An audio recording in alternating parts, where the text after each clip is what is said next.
Donc Joseph, à ça, moi, na Mosé Laurent Désiré Kabila. Moi, Naya, Mosé Laurent Désiré Kabila. Kaya Étienne, tango ba epsi Mosé a tomboka ki makasi. A tomboka ki makasi alobi azana mwana Étienne T. Azana mwana Étienne T. Ke abanda kolanda maman, c'est-à-dire maman azaki na maman ya Étienne. Mais Étienne déjà azaki déjà akobota. Te oyebi Ibrahim. Ngai na monaka Ibrahim na ngai eloko na yebaka c'est le famille tango bazo loba Ibrahim abanda ko travailler na mutuka tata eza camion. Il y a tante à Joseph. Ça s'appelle un madame Joseph. C'est celui qui Joseph c'est que Joseph a Bomaka, moi je te dis ce que je te dis est vrai. Je pense que à part douceur et Mossin, c'est Joseph. À part douceur et cardinal Mossin. Oui. Joseph est d'où? Oui. Joseph aussi le Joseph ou Joseph il y a Bible Joseph Kabila Kabala. Joseph Kabila Kabala. Messieurs, dames, Tanguy Koki.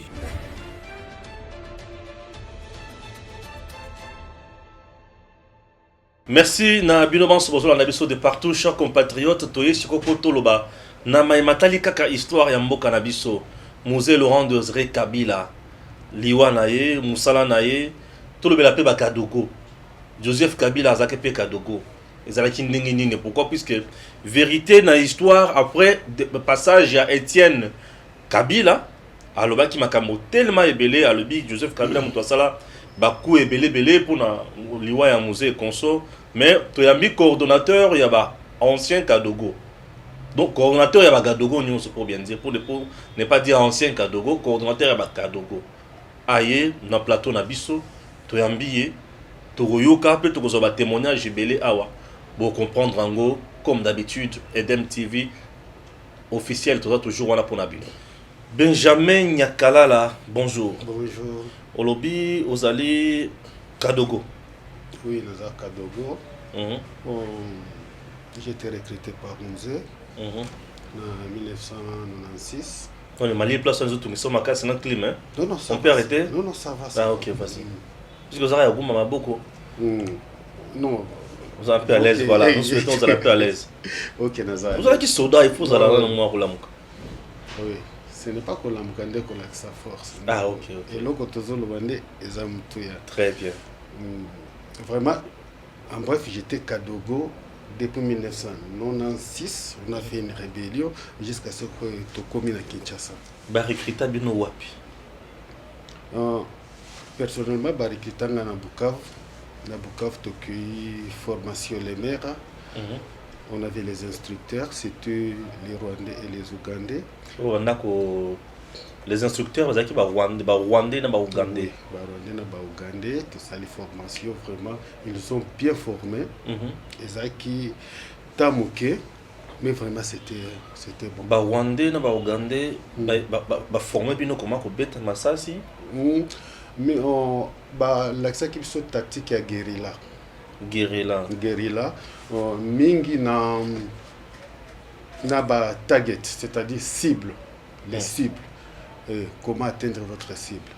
Comment tirer? Comment atteindre? Guérilla, c'est-à-dire la guerre, il y a Miké. Non, il y a guerre à Miké. Il y a guerre à Bambiscade. Guerre à Bambiscade. Donc, il y a très bien. Bafraking attaque. Ils nous ont appris au moins 3 types à manipuler 3 armes. Armes à l'ébosson. Nani AK-40, nani machine gun, c'est-à-dire machine gun et mitrailleuse, na balance roquette. Balance roquette. Balaki c'est bien ma sur bayebi est na biso makasi ba vendre. Bon, en fait, Barwande va maîtriser est très bien. Parce que au moins après la vague et la guerre en Rwanda, dans les années 60, 50, la vague très bien. Tutsi. Parce que les Hutus cherchaient à exterminer les Tutsis. Très bien. ko exterminer mutu à cause pour la morphologie na ye batusi wana nyonso bakimaki epa na biso mais eza na batusi bazalaki depuis kala na Congo côté à Mulenge. Très bien, à Mulenge. C'est avant indépendance kutu. Très bien. C'est quand batusi oyo ba traversa qui comme les réfugiés ba mingi bazaki na Uvira, Bukavu, Goma, c'est-à-dire bande de l'Est wana. Biso tokoli na bango. C'est-à-dire baye bana baboti bana Bapara bakufi bana oui normalement beti na bango bale très bien totangi na bango très bien na bango OK oui ba mususu bazaki déjà na bandako ba bien na bango bapara basi bakufa kutu nano bakenda Rwanda ti ola mais à cause de leur morphologie comme on a discriminé non c'est quoi yo tango guerre et kozala oyabike eloko moko boye bakate na 1994 avant ya ko bimisa Abiyarimana na pouvoir c'est les Congolais c'était les exactement moi cop moko ma station qui toke Uganda kopeza tout beaucoup de jeunes Congolais bakenda na cop yango oui ti Uganda formation allez wana nani je pense que c'est Rwigema qui était encore nani chef rebelle oyo bandaki ko linga ko attaquer nani Rwanda ba jeune nyoso ya Sud Kivu ebele bakota na mouvement wana y compris ba masasu nindaga na kanisi boyebi yango ti guerre ko banda côté ya Biumba résistance ezaki parce que Mobutu abanda ko appuyer nani Abiyarimana et ezwa kitan jusqu'à ce qu'on a ni baï comme un objectif final armée patriotique rwandaise même jusqu'à présent il y a les Congolais na quatre armées wana oui peut pas discriminer na kabangote OK oui akabazo lingi c'est moto tokende ba discriminer na kabangote ba salaire ba grade tout vraiment OK après guerre ya nani ya après nani Rwanda nani ba réfugié wana nyoso hutu ba kimelata epana biso na Congo omoni et comme net moi changement moko ba tous nde bazalaki et comme ce ko ba hutu nde ba bandi ko traverser epana biso na opération turquoise allez ba hutu wana ba musu bazaki na kaya Uvira bamusu bazaki na Kamanyola bamusu bazaki Nyangezi de bamusu bazaki na Kashusha tina Nord Kivu kuna. Maintenant le problème qui s'est posé nani et là c'est vrai et c'est vérifiable. Tango Kagame a eu pouvoir na Rwanda batu bazalaki soute sauf que batusi na armée quelques tousis na armée ali Kagame abandi ko négocier pour que HCR ezongisa tous les Hutus au bayi basala ki massacré bazonga na Rwanda tellement na baka wana ezaki na ba soda mususu o bazaki ba main droite ya nani ya président Juvenal Habyarimana et bagosora mudachumura généraux penza bazaki bazaki ba colonel bango de babandaki ko entêté banani ba réfugié bazonga te bazo promettre bango bakozonga par force oyoki po balongola Kagame très bien eza na place moko kaka na Nyangezi ezaki kamoko ya munene ezaki place wana après na Kashusha babandi ba généraux wana babandi kozwa nani bandi kona bango ya batusi babandi ko former bango clandestinement na espoir que bakozonga na ba armée lisusu na Rwanda. Maintenant c'est quoi place wana de Kagame komona ke ba réfugiés ndenge bazabo e bazosala déjà ba formation pe na ba frontière parce que za musikate bati ba réfugiés netiawa Rwanda ezaneti bandalungu c'était pas long. Kagame abandi ko kenina ba diplomatie na ye azibisa ba Nations Unies vraiment batoyo bolongola bango botia bango na 300 km parce que baza na ba intention mabe ya kozonga déjà toza na ba renseignement nyoso, mais moi j'ai vécu ça. Wana na combien ta soldat? Wana ozana au civil. Wana na civil. C'est quoi conséquence ya banani ya ba réfugié wana?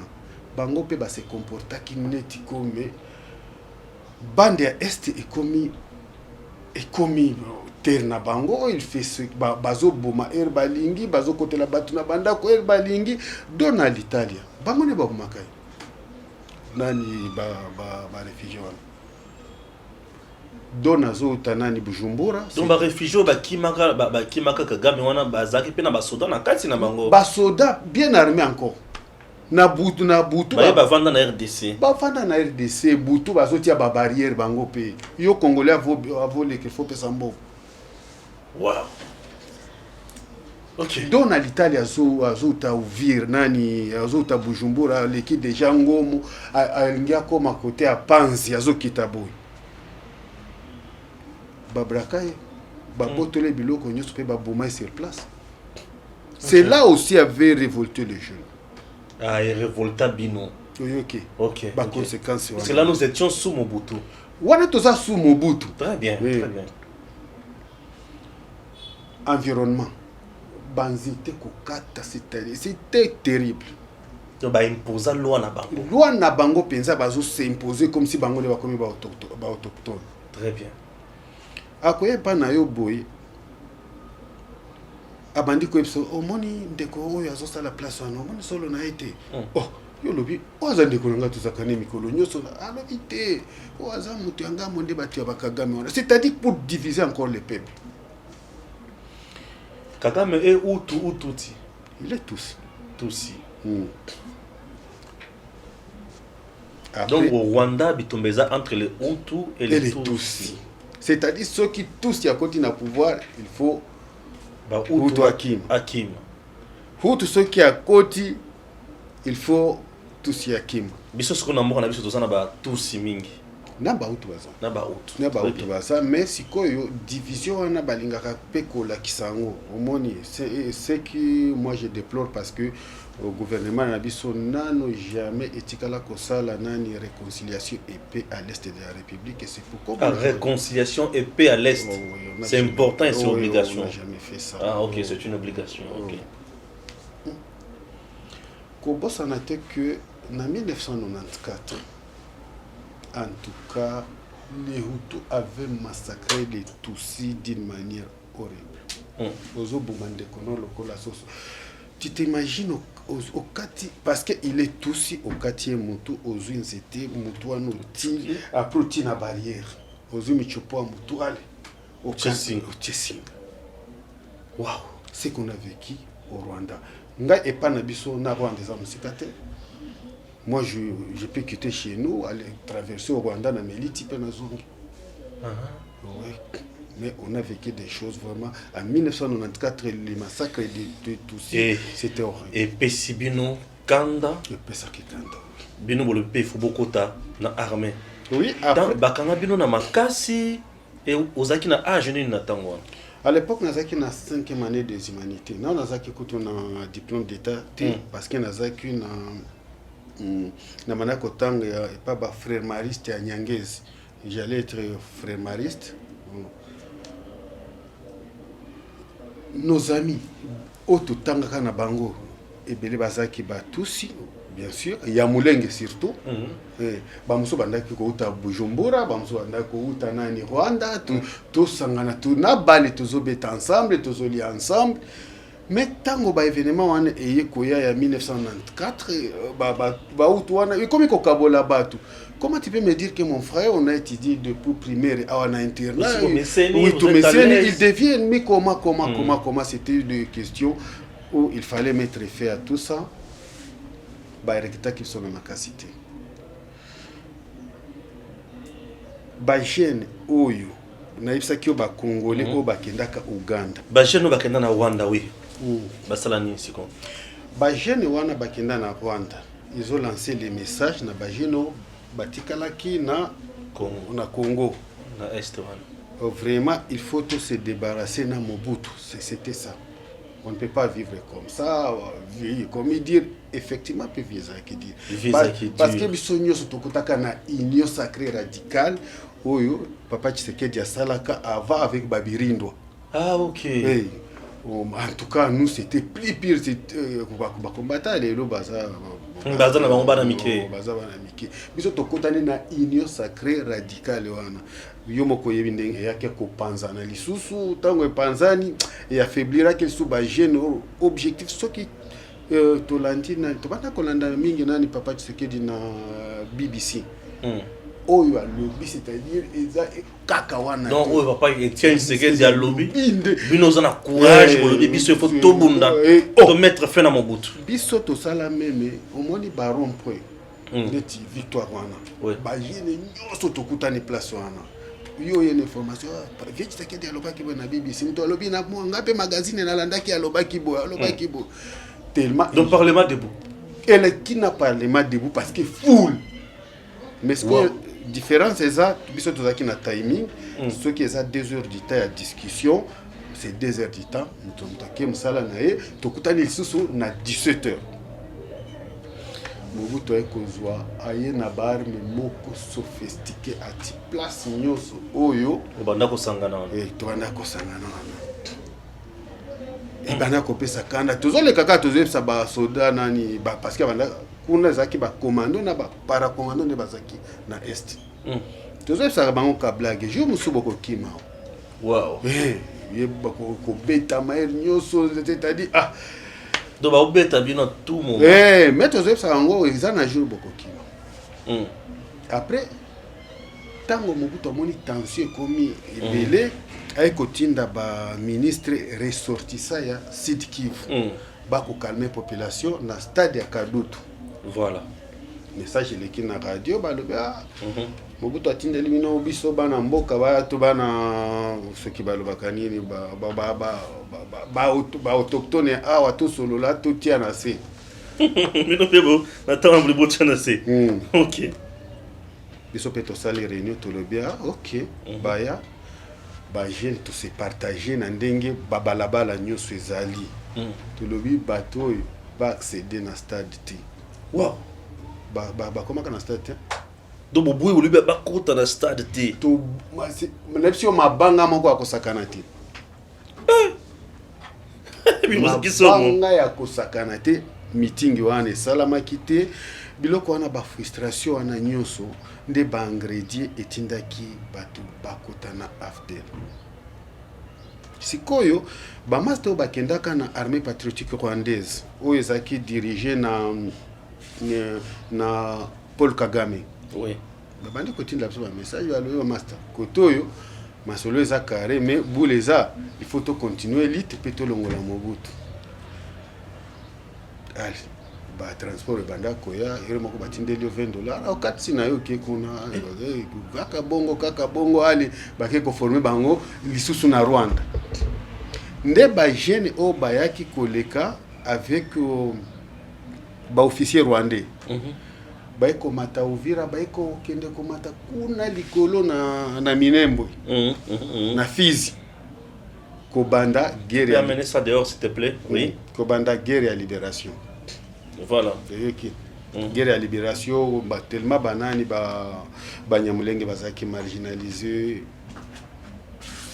émission ce qui te lobby na marginalisation ya bandenge ba Nyamulenge ou pourquoi ba Nyamulenge baza kana ba arme et ça histoire moko mo na rutuna isusu après alors ba jeune bazo mabino na Rwanda bozo ka minduki bozo ka mbongo non bazo tinda mbongo ya transport okati kuna formation allez botikali kuna d'abord ti date parce que guerre bandaka na ezaka fait septembre na fait septembre ndé on a bokenda boza bana mike oui mais c'était bien il faut bato baboya kabana mike bazwa bar mais non vas-y to kokoma nyonso wana après guerre ya Mulenge ko banda guerre ya Mulenge biso toza Bukavu tozoka Mulenge en tout cas moto après gouverneur na Mulenge ya bandike nani gouverneur Mulenge ya bandike ya banda bunda na banani sikoyo babandi ko bunda na ba se phase ya Mobutu parce que Mulenge na kaya Luberizi Luberizi déjà ba commando nde bazaki kuna Mobutu azotinda bango kuna na Mulenge baboma banyamulenge wana siko bakoka ko boma banyamulenge bazozwa bangombe banyamulenge bazoya na bango na bakamp olia continuer objectif o batindeli azoya na bangombe na ya teki ali oyo ayebi kenga na vanda kananga na Kisangani ateki akena Kisangani ba mafia bandi wana mafia bandi ko kutu bango moko bazotekela banyanani banyamulenge bar oh non je te dis donc ba phase ya Mobutu bango moko bazotekela les autres banyamulenge ba arme oui arme $100 arme $100 et c'est pourquoi monaka Uvira toye kozwa Uvira toye kozwa Kamanyola yo makamuna bino siko te selana no bino bokenaka na Rwanda guerre ya Mulenge bandi voilà sikoyo ezaki ba infiltration omoni ba jeune on epsio ba 400 ba bimina Congo ba kiko sa formation na Rwanda yo pe ozalaka non ngana kete ba kamara nanga ba rifende bakendaka c'est bon siko bango nde bamanda komata ezate boko mata jour moko non ozo mataka net moi civil moko okay mais oyebi déjà que kuno ozo kende sikatel bitombe ko banda voilà formation qu'on est yo siko au côté la AFDEL au côté la rébellion kaka na Congo oui ba recruter bino ezaki ndenge yo moko kenda to bakanga na makasi no bakanga na makasi te guna baninga baza déjà na kati déjà sangwa muzeto zo kango déjà tango asali meeting ya liboso na Uvira OK to lobi voilà eloko to banda kozela ngo parce que boza sous emprise ya armée ya Mobutu bovandi ka kimeme boyebi ke na kanda na kati bajoyo etikali mikolo kotanga c'est bon ti tango ba libéré Uvira bamati Nyangezi Bukavu ale ba jeune nyoso meeting ya liboso asalaka sikona Bukavu asaka moko na Uvira mususu na Bukavu il a appelé les jeunes boya bino nyoso vraiment to silana na Mobutu après ngana se rappelé na ça c'est ngana moni ezaki ba vers 9h ngana mona ko na kotana nga karme to silaka na ba passion ya Mobutu alobi Mobutu boyoka kende mabe mais bakosilisa biso kote oyo boye ndenge asalaka molele awa nalobi te tolanda wana te na bandiko na salisa ma lobi mais nalingi na lamba kasi lelo nazwa na tia madeso na recho yazo kasake na nazolamba na ndenge na kendaka na kena quartier général na ville ndeska babanda ko recruter ba jeune tala ba jeune belé recruter na salaka 3 jours na quartier général avec les amis après ba ekoya na ba zakina wana ba 17 à 18 ans et moi mon c'est l'esprit penza non wana esprit na nekotiti sikoyo ba na ba conteneur ba conteneur yaka na ba Thomson voilà batina kati eto to vandi c'est-à-dire on ndenge batiaka ba brique bo vandi bakangi ali bakangi ba bloquer bazo bloquer penza muto azana na nani na kwa ko débloquer na sima akoti liboso ti toke to le kingomo ba mususu ba on par train ce n'est pas par train nazo biso ba conteneur oyo ba mituka oyo ba kikalungu ba remorque na komi boza likolo ba kikalungu wana c'est pas likolo to vandi na kati zani tutoza na chambre froide on ndenge ba na lobi boza likolo wana na ba wagon wana c'est ça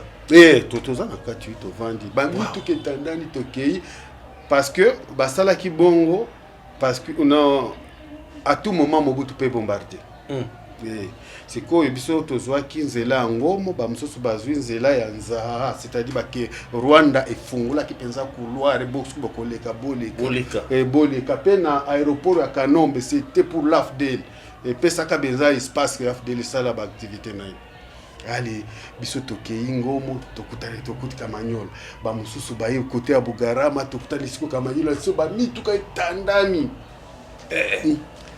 ali to basombeli so babiloko wana ba mai ba pesi biso population ezo pesa biso bakangi lisusu ali toke na kaya Luberizi na butu tokomaka ba vers 20h quand on a Luberizi ezaka ba commando basi bakima c'est-à-dire ka eza vide to lali place wana tango ekomaki ba 3h masasi moko akosakana te.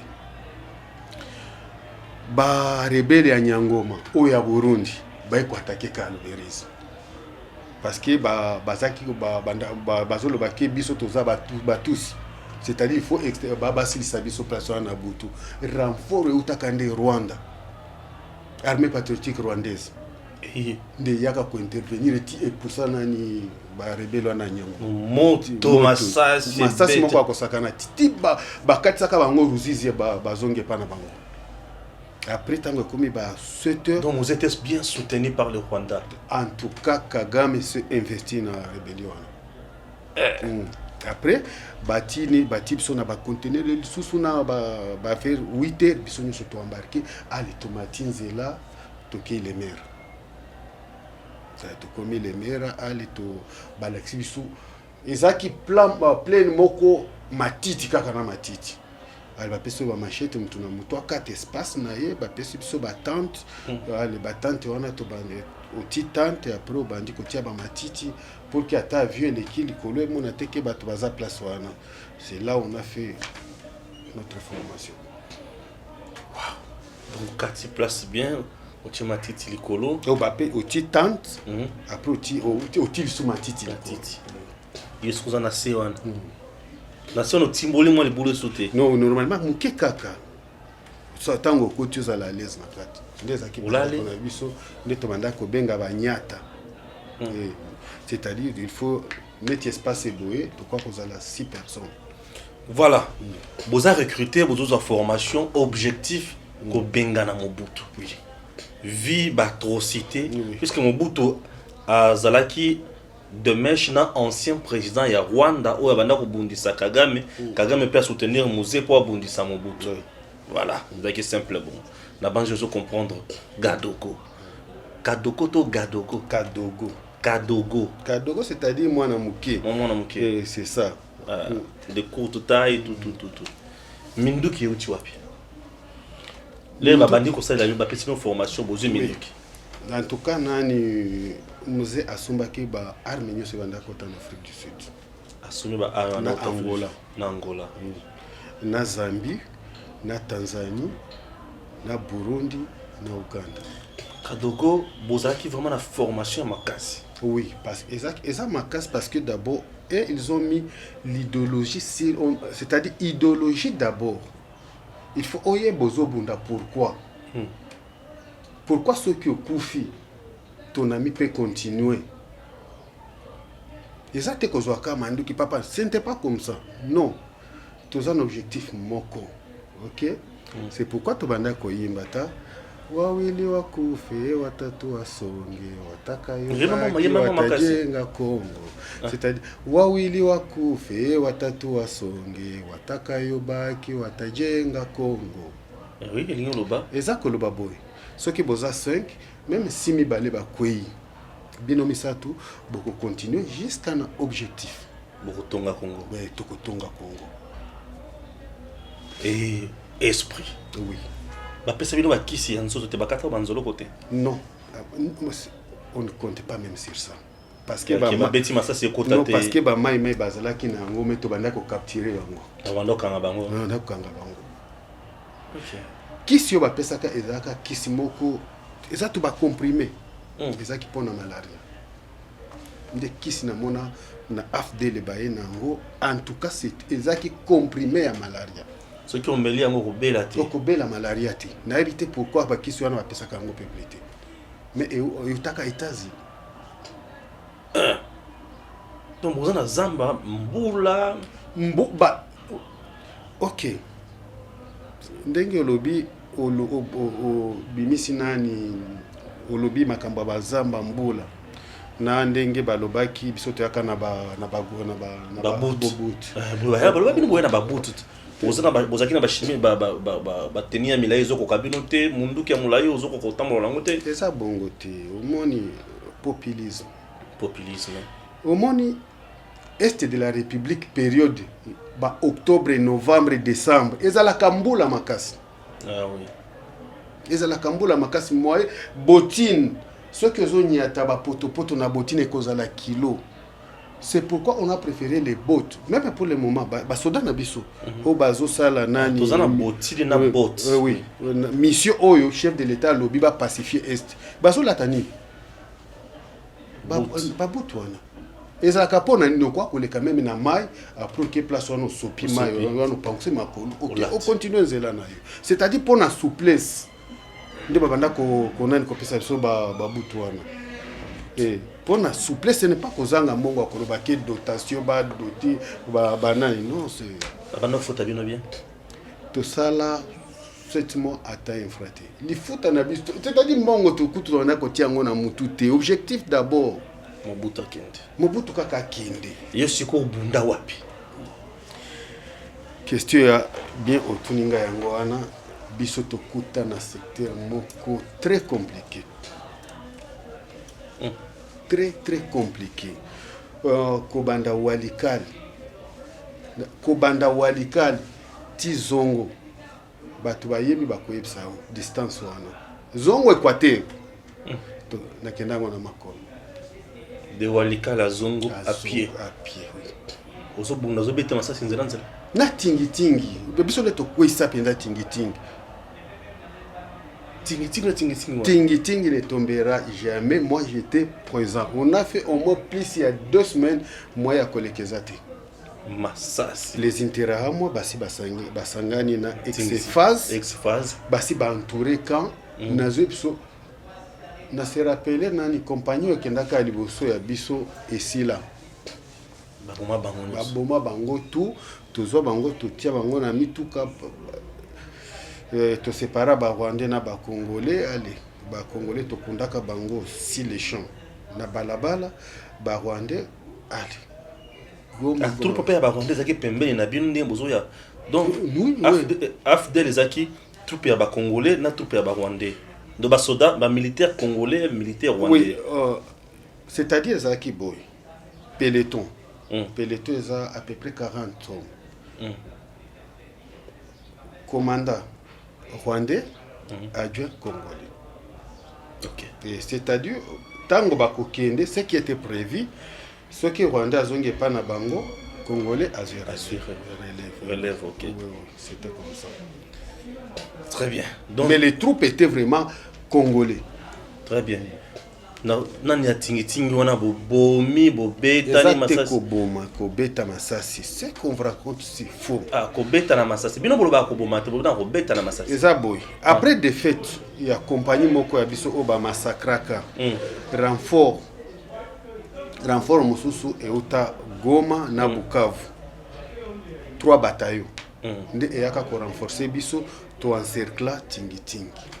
OK. Et parce que il n'y avait pas moins ba réfugiés baza qui plein kuna siko baza entouré na ba ex-FA na ba soda Mobutu te moya Kolekezate to encercler ka bango tinzale côté la ka bango na nani na ka tingi to tikaka couloir oyo alingi ko bima abimi aki vers Kisangani oyo ko santé atikali bango ne toko eba ndenge toko sila na kati toko beta ba civil babandi ko bima penza bazokende na bango bozo libérer bozo kipe bango te ba tozo kipe bango te bazokende ka et ko se vider, c'est-à-dire ba batikali sikoyo c'est ça les gens que nous cherchons.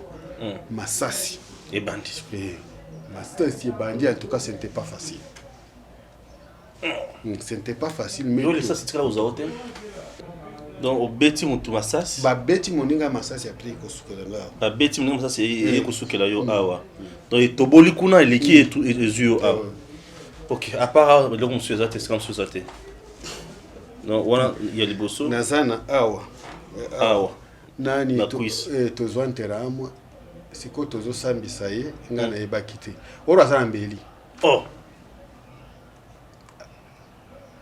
tozo sambisa ye IPCC ka baninga bazali ayiko bwaki na nga soyi na nani na elongi alobi yo kanisi yo ngai na kwa ko yipso isika baninga bazali chwa pwa akatanga cicatrice ya mnene za na mbeli wana babeti masasi sur place olobi wana babeti masasi sur place tokobete masasi to bebe sali sur les sasi ndenge ni tout site communal wana ozo bebe sali sali tokobebe sango pourquoi wana sipo bokangi catch esili kachete bosala nini tokosola très bien yo oyena simo beti kaka esili ok parce que tozaki na ba Congo moko ya mikebo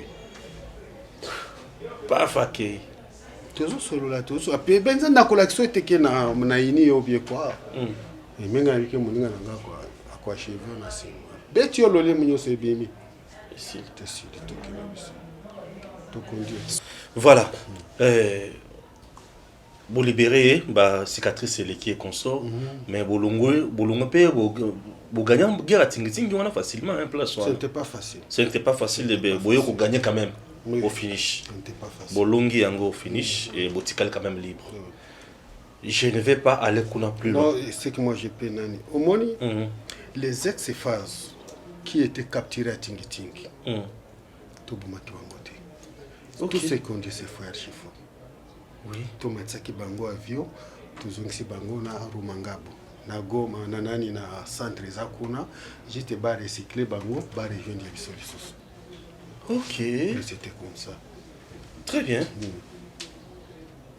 donc pour moi bangote non aucun attaque général moko ya ba ex-phase quoi kolobaki on a massacré les ex-phase période ya nani ya libération non ceux qui tozu ex-phase ezaki avantage na biso baza déjà na baza l'expérience pe banzela bosika bango oui c'est ça c'était comme ça ah très bien ça c'est un détail très très important Joseph Kabila oye ko yebere wapi au moins na structure ya AFDEL structure militaire il y a AFDEL à part James Kabarebe et non c'était Massasso Kissa Sungand, Joseph Kabila Kabange, na bozaki na ba officier mususu me bazaki ba Rwandais oyo babandaki ko support, c'est-à-dire ko soutenir na bango na ba idée. Mais je savais que nous sommes avec l'enfant des musées et ça donnait nani et ça a vraiment courage na ba jeune. Tango bayoki musée na mwana na Massasu pe azana kati. C'est Massasu na Joseph oui.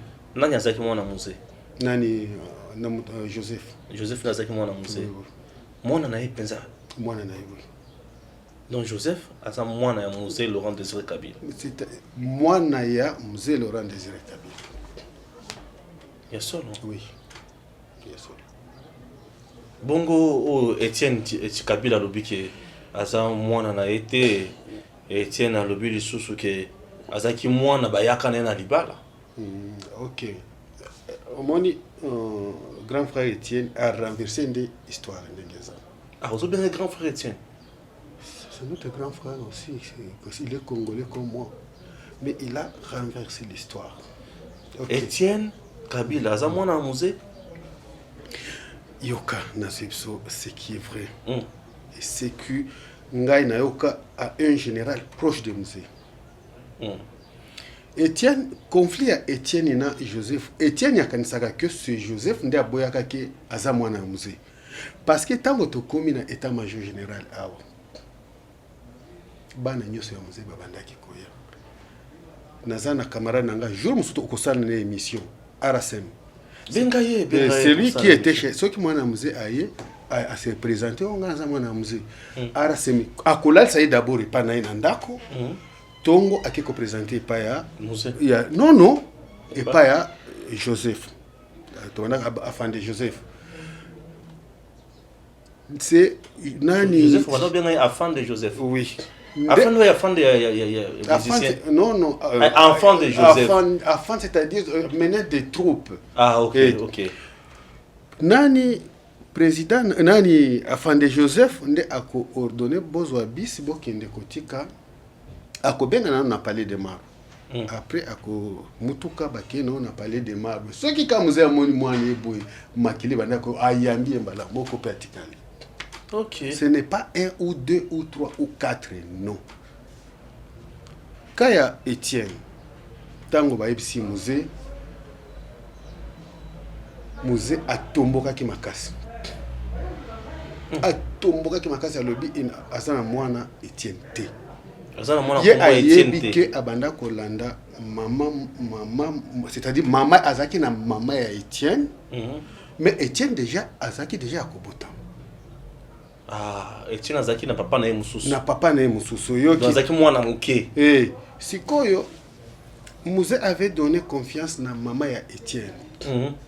Place moko bazaki na zamba balali mutuka kayebaka place na maman ya Étienne aki koyela ba Mouzé Laurent Désiré Kabila na troupe na ye biloko ya kolia ba 18h. Tango komi 23h ba soda Mobutu ba nani ba attaquer place wana. Oyoki. Mutu abandaka mutu ayebaka ka place wana eza nani? Maman Étienne. Omoni. C'est-à-dire ça tango kama monani Mouzé monani.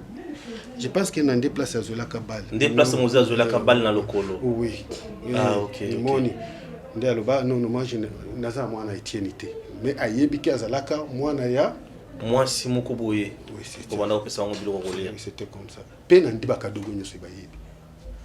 Donc, nous sommes Bakadogo, Boyebi qui Étienne, moi, na Mouzé. Bon.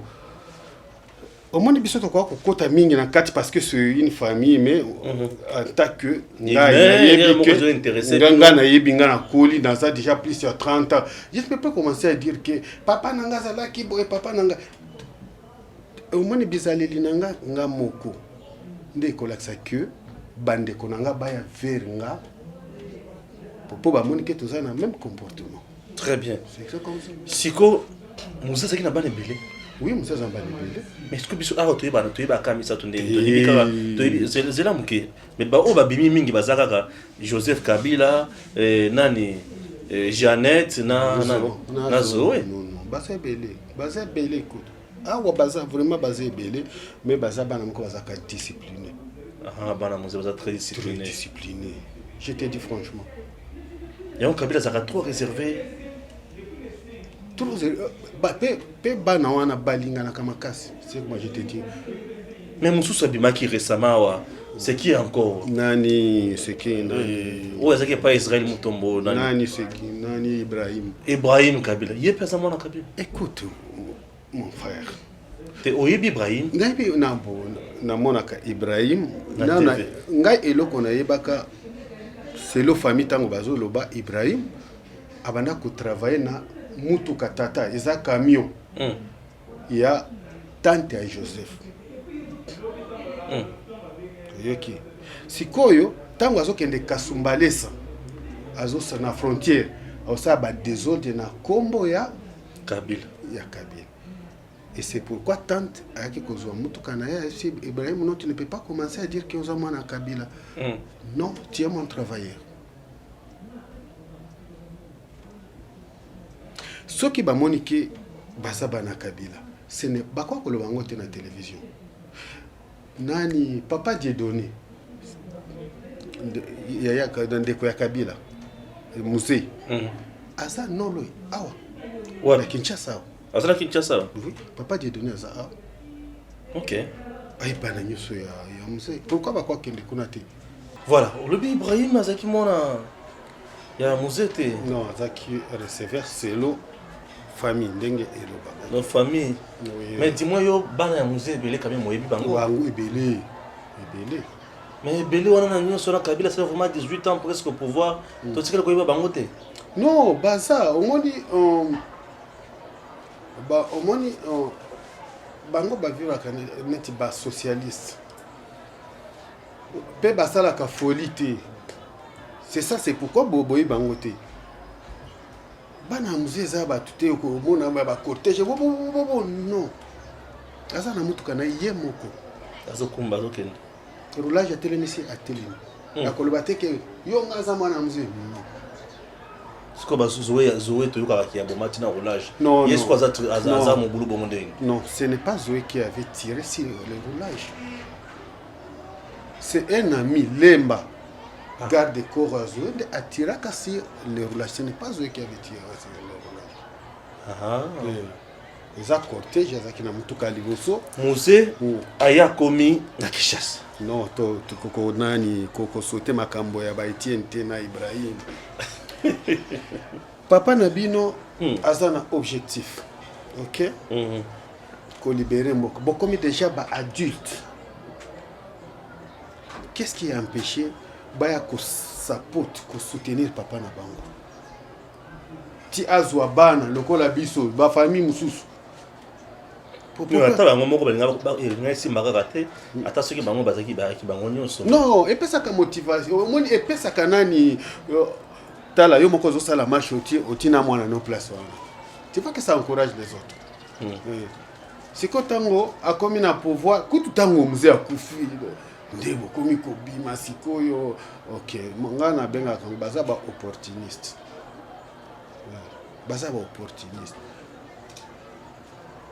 bana muzinga na ibango parce que Fondation Mzee Laurent Désiré Kabila c'est comme ma maison nakutaka sa audience sa kona bana on baza ba opportuniste parce que eux ils parlent les biens matériels kaka matériel inde ba se base kango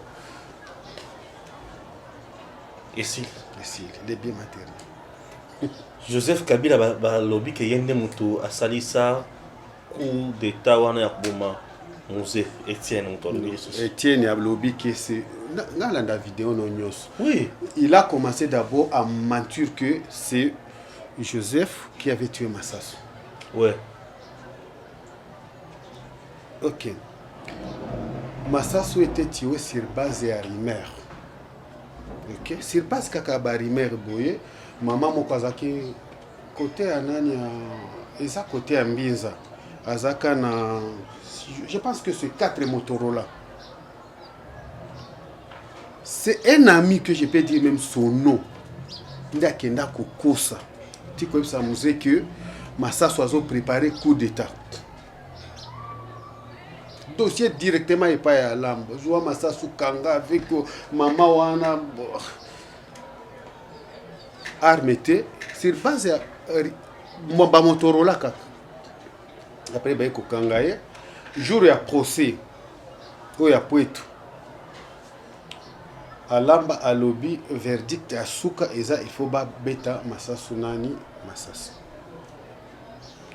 Il y avait des Kadogo au bazala qui place wana ba yango ba beta Massassou Massassi balobi en tout cas biso ba Kadogo to kwa ko beta Massassi nani Massassou nani Massassi parce que la série on zaki kaka soki bakangi au jugement ya soki za Robert Massassi. Je me souviens j'étais à Kananga bakanga muyibi moko boya bana ko traumatiser batu ba chaye na maison communale ba beta Massassi kaka pas ici là quoi. Voilà. Joseph était à Poetu. Là ba pesa ordre que ba beta Massassou Massassi. Oui.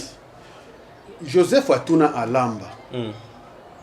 Pene mususu ezate obokwa ko pesa Massassou sake bobete Massassi. Alamba a répondu à Joseph que eza ode utilikolo. Wow. Joseph atuni alamba, c'est-à-dire ngai naza ya likolo te. Alobi non. Ode déjà c'est kweye ye moko azu pisto abeti Massassou. Massassou. Donc avant babeta Massassou Joseph est intervenu. Oui. Pour dire mais pourquoi vous voulez les tuer?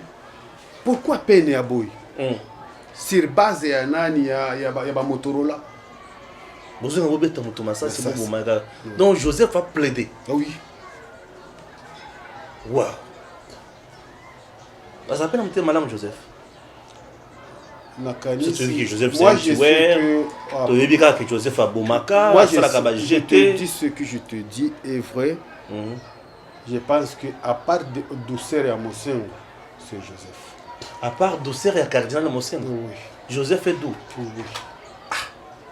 Joseph Joseph Joseph il y a Bible que Joseph Kabila Kabane. Joseph Kabila Kabane. Mais on dit qu'il tue les gens, c'est pas possible. Oui, au moins il y a une campagne contre lui.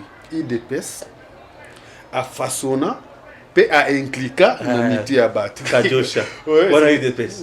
Ah, ils ont des logos. Les logos. Bah, mais on Kajosha. Oui, je ne sais pas comment ça va IDPS. Nani aboma Lwambo? Nani aboma Lwambo? Joseph. Ah, nani aboma nani Lumumba? Joseph. Ezaka Kayi. Ata la kate Ezaka Kayi. Voilà, président J. Ezaka Kayi. Tolo baka kezayi. Batunyo so bakufa na Congo Ezaka Kayi. Donc Joseph Ndemutu a senga le biba. Mais Etienne Alobi, Joseph Ndemutu a salaka. Et le qu'on a pour Massaso akufa pour Massaso était aimé par musée. Na mutu lelo na epsi oyo na epsaka pe c'est un ami qui avait comploté contre Massaso. Lelo il est en prison. Nani mususo azaki nani garde de corps ya mabunda patati patati.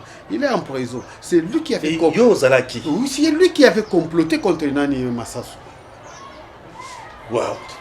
Aza vivant en prison. Oui. Très bien. Maintenant, et c'est ma camazo monsieur sincère vraiment.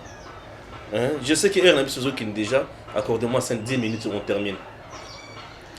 Rambo Zasuka, makamona osala Zasuka. Waouh, on le dit Joseph a montré douceur. Nation après douceur il y a cardinal. C'est Joseph. C'est Joseph. Donc c'est un monsieur bon. C'est un monsieur pas bon mais très bon. Très bon. C'est ça Joseph. Ah. Joseph Kabila.